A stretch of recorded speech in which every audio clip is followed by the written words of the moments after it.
Good morning students. आज मैं Dharmendra Thakur आईसेट company से हूँ। Government girls higher secondary school Sarkanda में वोकेशनल ट्रेनर हूँ आईटी सब्जेक्ट का। स्टूडेंट्स आज हम पढ़ेंगे एमएस एक्सेल का सेशन 5 सेट पेज लेआउट। ठीक है, तो पेज लेआउट होता क्या है पहले हम जान लेते हैं। इसका उपयोग करने से पहले देखो, पेज लेआउट होता है पेज का मार्जिन, ओरिएशन आदि जो हम सेट करते हैं उसको बोला जाता है पेज लेआउट। किसी भी काम को करने के लिए हम क्या करते हैं, पेज में मार्जिन छोड़ते हैं, टॉप, बॉटम, लेफ़्ट और राइट। ओके, तो इस मार्जिन को कैसे छोड़ा जाता है या कैसे अप्लाई किया जाता है, और ओरिएशन कैसे हम लोग देते हैं अपने पेज पर, टाइटल कैसे रखते हैं हर एक पेज पर। ठीक है, ये सब काम पेज लेआउट के अंतर्गत आता है।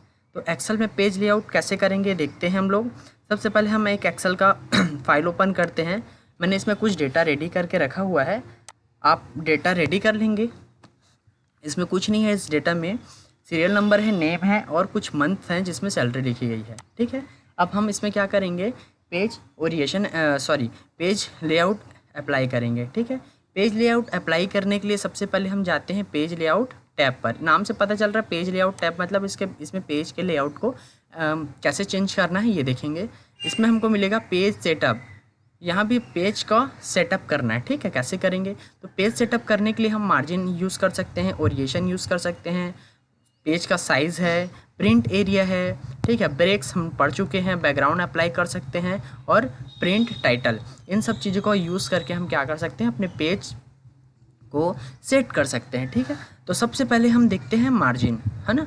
मार्जिन क्या होता है आपको पता है, आप जो भी कॉपी यूज़ करते हो अपने लिखने के लिए, उस पर चारों तरफ मार्जिन छूटा होता है जिससे रेड लाइन अप्लाई होता है। ठीक है, उसको बोलते हैं मार्जिन। ठीक, तो मार्जिन यहाँ पास हमको 4 प्रकार की मिल रही है। देखो, last custom setting, narrow width और नैरो नॉर्मल। ठीक है, ये हमारे पास 3 प्रकार के मार्जिन होती है। पहला क्या है, नैरो, विड्थ और नॉर्मल। ठीक, ये लास्ट कस्टम सेटिंग क्या होता है, हम अपने अकॉर्डिंग भी क्या कर सकते हैं, मार्जिन बना सकते हैं, उसको कस्टम सेटिंग मार्जिन बोला जाता है। तो मैं एक 1 बाय 1 सभी को अप्लाई करके दिखाता हूँ। पहला हम देखते हैं नॉर्मल मार्जिन। नॉर्मल मार्जिन में हमारे पास यह मार्जिन दिखाई दे रहा है क्या, टॉप में 1.91 सेंटीमीटर है, बॉटम में भी सेम है, लेफ़्ट में 1.78 है और राइट में भी 1.78 है। ओके, तो इसको मैं अप्लाई करता हूँ। अप्लाई करने के लिए हमने कुछ नहीं किया है, पेज लेआउट पे गए हैं, मार्जिन ऑप्शन पे गए हैं और जिस भी प्रकार का मार्जिन आप यूज़ करना चाहते हो उस पर क्लिक कर दिए। हमने यहाँ पास नॉर्मल मार्जिन यूज़ किया है। अब हमको तो पता नहीं चल रहा है यहाँ पास कि क्या मार्जिन कौन सा यूज़ हुआ है, तो इसको देखने के लिए हम क्या करते हैं, ऑफिस बटन पर जाते हैं, प्रिंट ऑप्शन पर जाते हैं और प्रिंट प्रीव्यू पर जाते हैं, जिससे हमको पता चलता है कि हमारा मार्जिन कितना छूटा हुआ है। ओके, यहाँ पर देखो ये टॉप है, ये टॉप मार्जिन है, ये है राइट लेफ़्ट मार्जिन है और ये राइट मार्जिन है। यहाँ स्पेस आपको ज़्यादा दिखाई दे रहा है क्योंकि यहाँ पास हमने कंटेंट कम लिखा हुआ है। ठीक है, ये अगर ये फेल हो जाता तो राइट साइड में भी सेम मार्जिन आपको दिखाई देता। ठीक है, ये हुआ था हमारा क्या, नॉर्मल मार्जिन। अब हम देखते हैं क्या, विड्थ मार्जिन। इसमें मार्जिन क्या है, टॉप में 2.54 है, बॉटम में भी 2.54 है और लेफ़्ट में 2.54 है और राइट में भी 2.54 है। मतलब टॉप, डाउन, लेफ़्ट और राइट में चारों तरफ क्या है, सेम मार्जिन है। ओके, अब इसको भी हम प्रीव्यू करके देख लेते हैं ये कैसे दिखाई दे रहा है। देखिए, इस सेम दिखाई दे रहा है, ये कंटेंट कम होने के कारण आपको इधर ज़्यादा स्पेस दिखाई दे रहा है, मगर इसमें क्या हुआ है, चारों तरफ सेम ही मार्जिन छूटा हुआ है। लास्ट वन कौन सा है, नैरो मार्जिन है। नैरो मार्जिन में देखो क्या है, टॉप में 1.91 है, बॉटम में 1.91 है, लेफ़्ट में 0.64 है और राइट में 0.64 है। ठीक है, इसका यूज़ कब करते हैं, जब आपको ज़्यादा मात्रा में कंटेंट यूज़ करना हो तब हम नैरो मार्जिन का यूज़ करते हैं। ये देखिए, नैरो मार्जिन में यहाँ से आपको पता चल रहा है क्या कि मार्जिन है वो बहुत कम है, 0.64 अप्लाई किया था हमने। ठीक है, तो अब अगर आपको ज़्यादा मात्रा में कंटेंट यूज़ करना हो तब हम इस नैरो मार्जिन का यूज़ करेंगे। ओके, अगला चीज़ होता है क्या, ओरिएशन। ठीक, यहाँ पास मैं बता दूँ ओरिएशन क्या होता है। अगर हमको प्रिंट दो प्रकार से निकाल सकते हैं। पहला होता है पोर्ट्रेट और दूसरा होता है लैंडस्केप। ठीक, पोर्ट्रेट क्या होता है, ये खड़ी पेज होती है, और लैंडस्केप क्या होता है, आड़ी पेज होती है। मैं इसको सिंबल से दिखा देता हूँ। ये पोर्ट्रेट दिखाई दे रहा है, ये खड़ी पेज है, और ये लैंडस्केप है, ये आड़ी पेज है। अगर हमारे डेटा पोर्ट्रेट एरिया में नहीं आता है, प्रिंट नहीं होता है, वो अगले पेज में जा रहा है, और आप चाहते हो कि आपका डेटा सिंगल पेज में ही प्रिंट आउट होकर निकले, तब हम इस पोर्ट्रेट ऑप्शन का यूज़ करते हैं। मैं अभी दिखा रहा हूँ हमारा डेटा, इसमें मैंने क्या अप्लाई किया है, पोर्ट्रेट। देखिए यहाँ पास मैं ओरिएशन में गया, पोर्ट्रेट में गया, अब ये इसमें क्या हुआ है, मेरा पोर्ट्रेट ऑप्शन अप्लाई हो गया है। देखो ये आपको दिखाई देगा, ये आपको सिंबल दिखाई दे रहा है, ये लकीर दिखाई दे रही है आपको डॉटेड वाली। यहाँ तक आपको क्या होगा, एक पेज में ही प्रिंट आउट होकर निकलेगा, बाकी दूसरे पेज में प्रिंट आउट होकर के निकलेगा। ठीक है, आपका इसको मैं दिखाता हूँ प्रीव्यू। लैंडस्केप है ये,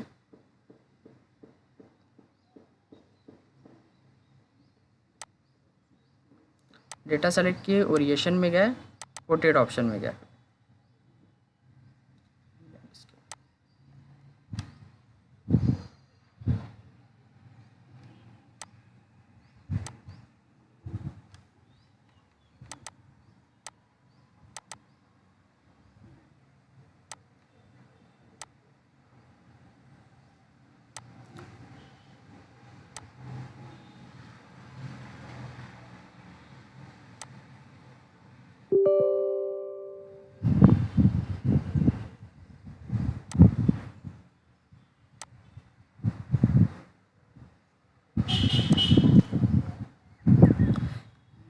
ये हमारा था अभी लैंडस्केप पोर्ट्रेट में था। ठीक है, लैंडस्केप में आपको पूरा डेटा दिखाई दे रहा है, जुलाई तक के डेटा। अगर ये पूरे एक पेज में ही प्रिंट हो रहा है। अगर आप चाहते हो कि आपका डेटा एक पेज में प्रिंट हो, तब हम क्या करते हैं, लैंडस्केप का यूज़ कर सकते हैं। अगर आपका डेटा पोर्ट्रेट में आपने अप्लाई कर दिया है, एक मिनट में यहाँ बता रहा हूँ।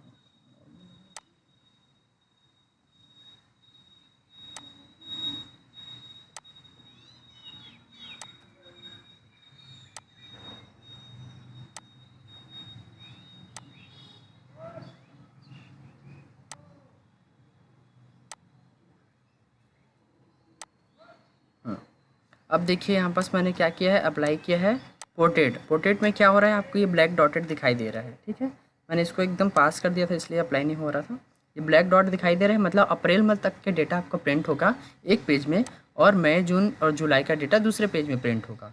ये किस में होता है, पोर्ट्रेट में। ये देखिए मैंने प्रिंट प्रीव्यू किया, आपको एक पेज में कहाँ तक दिखाई दे रहा है, अप्रैल मंथ का दिखाई दे रहा है, और दूसरे पेज में कहाँ तक दिखाई दे रहा है, मई जून और जुलाई का दिखाई दे रहा है। ठीक है, ये होता है ओरिएशन ऑप्शन। ओरिएशन दो प्रकार के होते हैं, लैंडस्केप और पोर्ट्रेट। लैंडस्केप में सीधे डेटा सीधे पेज पर ही प्रिंट होते हैं, और पोर्ट्रेट में हमारा जो डेटा है वो आड़े में प्रिंट होता है। आड़े में क्या होता है, हमारा ज़्यादा मात्रा में डेटा आ जाता है और एक पेज में ही आ जाता है। ठीक है, ये दूसरा चीज़ है प्रिंट एरिया। मान लो हमारे पास 100 लोगों का डेटा है, और आप चाहते हो कि मेरे को 1 से लेकर 40 तक के डेटा, व्यक्तियों के डेटा को प्रिंट करना है, तो हम क्या करते हैं, 1 से लेकर 40 तक के डेटा को पहले सेलेक्ट करेंगे। ठीक है, और प्रिंट एरिया में जाकर सेट प्रिंट एरिया कर देंगे। तो क्या होगा, जब भी आप प्रिंट निकालोगे तो 1 से लेकर 40 तक व्यक्तियों के डेटा ही प्रिंट होंगे। देखो प्रिंट व्यू में ये हमने कहाँ तक सेलेक्ट किया था, 15 तक सेलेक्ट किया था, तो ये 15 तक के डेटा ही प्रिंट होगा, इसके नीचे वाला डेटा प्रिंट नहीं होगा। ठीक है, ये होता है प्रिंट एरिया। अगला चीज़ है ब्रेक्स, हम पढ़ चुके हैं। क्या होता है ब्रेक्स, आपको थोड़ा सा बता दूँ। अगर आपको पेज को 2 भागों में डिवाइड करना है, ठीक है, या आपको एक पेज कंप्लीट किए बिना ही दूसरे पेज में आप नया चैप्टर स्टार्ट करना चाहते हैं, तब हम पेज ब्रेक का यूज़ करते हैं। अब ये अगला चीज़ है बैकग्राउंड। बैकग्राउंड मतलब होता है पीछे का इमेज। आप कोई भी चीज़ अगर लिखे हुए हो, कोई डेटा बनाए हुए हैं, और उसके पीछे आप कुछ बैकग्राउंड देना चाहते हो, तो हम इसका यूज़ कर सकते हैं। बैकग्राउंड कैसे यूज़ करते हैं, बैकग्राउंड पर क्लिक करेंगे, आपको लोकेशन देखना है कि आपका इमेज कहाँ रखा हुआ है। ओके, आपने कहीं इमेज रखा होगा, हम देख लेते हैं। एक इमेज हमारे पास जो भी है, ये मान लो मैंने ये इमेज डाल दिया, तो ये हमको बैकग्राउंड में इस तरीके का दिखाई देगा। ओके, इसको मैं हटा देता हूँ अभी। इसके बाद है प्रिंट टाइटल। प्रिंट टाइटल का यूज़ क्यों करते हैं, मान लो आपके पास 4 पेज में डेटा है, ठीक है, प्रिंट आउट होकर 4 पेज में निकल रहा है, और आपका जो हेडिंग है, ठीक है, ये जो हेडिंग दिखाई दे रहा है आपको, नेम और ये मंथ के नेम, ये आपको सभी पेज में चाहिए, ठीक है। अगर एक सिंगल पेज में फ्रंट पेज में ही टाइटल रहेगा तो अगले पेज में उसको आइडेंटिफाई करने में कठिनाई जाती है। आप चाहते हो कि आपका टाइटल हो वो प्रिंट आउट होकर सभी पेज में निकले, तब हम क्या यूज़ करेंगे, प्रिंट टाइटल का उपयोग करेंगे, ठीक है। इसका यूज़ कैसे करते हैं हम लोग, प्रिंट ऑप्शन पे क्लिक करेंगे। प्रिंट ऑप्शन पे क्लिक करने के बाद रो टू रिपीट अ टॉप, मतलब यहाँ हम दो प्रकार से अपने टाइटल को रिपीट कर सकते हैं, या तो रो को टॉप में, या तो फिर कॉलम को लेफ्ट में, ठीक है। ये दिखाई दे रहा है आपको, column to repeat a left, मतलब कॉलम को लेफ्ट में रिपीट करेंगे अगर हमारा टाइटल कॉलम में लिखा होगा तो, या रो में लिखा है तो हम रो ऑप्शन को क्लिक करेंगे। तो हमने क्या किया, इस ऑप्शन को सेलेक्ट, इसमें क्लिक करेंगे और ये ऑप्शन हमारा सेलेक्ट हो गया। ओके, मतलब ये ऑप्शन है किसका, ये हमारा हेडिंग है, ये हेडिंग हमारा सभी पेज में प्रिंट होकर निकलेगा। ये उसने रेंज को यहाँ पर सेलेक्ट कर लिया है। अब यहाँ पर इसको ओके करके अप्लाई कर देते हैं। अप्लाई करने के बाद हम प्रिंट आउट निकालेंगे तो क्या होगा, मेरा प्रिंट आउट अगर 4 पेज में निकल रहा है तो चारों पेज में क्या आएगा, टॉप में ये टाइटल आपको दिखाई देगा, जिससे आप अपने डेटा को ईजिली आइडेंटिफाई कर सकते हो कि ये कौन से कॉलम का डेटा है। तो ये रहा पेज लेआउट में पेज सेटअप। आपको पेज सेटअप कैसे किया जाता है आपको समझ में आ गया होगा स्टूडेंट्स। Thank you.